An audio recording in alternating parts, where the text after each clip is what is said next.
Ken, Rotarians, ladies and gentlemen. CT Hogg is always a difficult man to follow. It's my pleasure to give the following citation. This member has now been in Rotary in 3 decades. He almost single-handedly ensured that our club got to its centenary successfully, but also ensured everything was done correctly in the proper Rotary etiquette. Poor past President Maurice Brooks had to have a final appeal to the members to find anybody, to accept the role as President for the 2 years leading up to the centenary, before he managed to round up 2 greenhorns. The first of these greenhorns disappeared up the Amazon during the district training week, and so was totally unprepared, so he tells me, and not sure how to lead the club. Certainly didn't know the ropes, how to handle the club RIBI, let alone all the communications needed with Rotary International. All the members were very helpful to him, and understanding that one member stood out in particular, and in a very understated way kept this greenhorn president on the rails. He made sure all the protocols were adhered to, all deadlines met, so the club seemed to run on the most well-oiled wheels.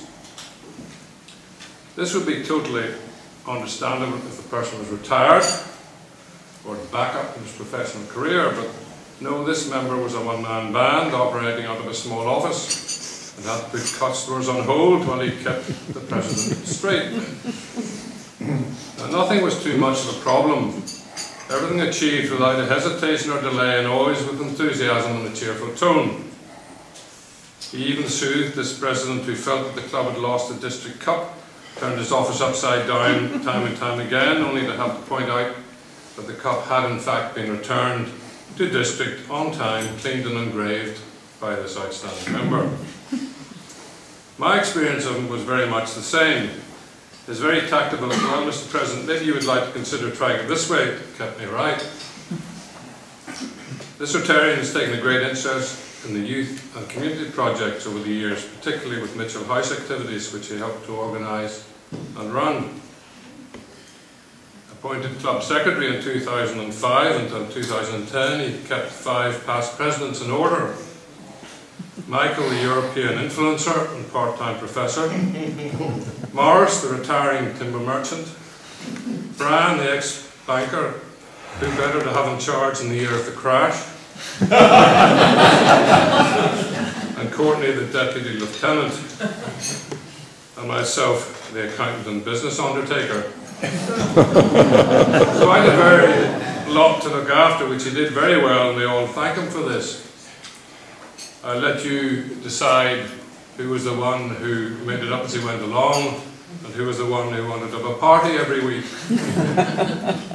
Having been a self-employed one-man band myself, I know the great difficulties in getting any level of continuing voluntary service, whilst at the same time ensuring that the business progresses, the family see you enough, and the cash keeps rolling in, particularly after the crash in the years between 2007 and 10, when people were not spending money.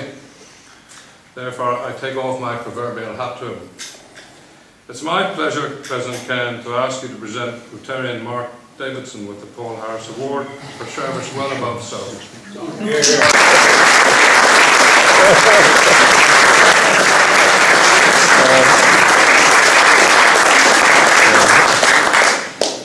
Wow.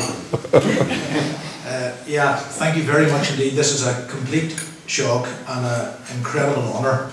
I wondered why Arthur was asking so many questions about that. I've served under, yes, 5 different presidents, all different, all wonderful. To say that I loved every minute of it might be an exaggeration, but it was. I remember one DG once said that the way to get to know the club better really is to immerse yourself in the club, and that really did prove true for myself. I got to know so many members, the fellowship, wonderful. I'm sure I could think up jokes later, but I won't bother. I just to say thank you very much. I'm deeply humbled. Thank you very much.